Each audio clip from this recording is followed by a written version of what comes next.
how to recover Payoneer account two-step verification. Alright, so let's begin with the video. So if you have lost access to your verification method like your old phone number, here is a way to get it back. For that, open up any browser and simply visit the Payoneer Support Center. Head over to payoneer.custhelp.com, and once you're inside the page, you want to go ahead and simply select the appropriate category. Choose Account Access or I have an issue with verification code. Tap onto it, and just like so, simply tap on Contact Us.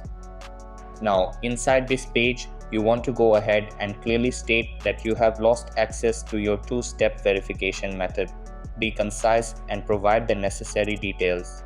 And after you provide the details, be prepared to verify your identity, a government-issued ID, a selfie holding the same ID, and additional account-related information for verification.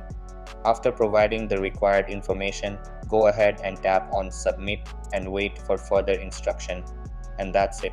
So that's basically how you can recover Payoneer account two-step verification. So that's all for this video. Consider subscribing if you find it helpful, and I'll catch you in the next one. Thanks.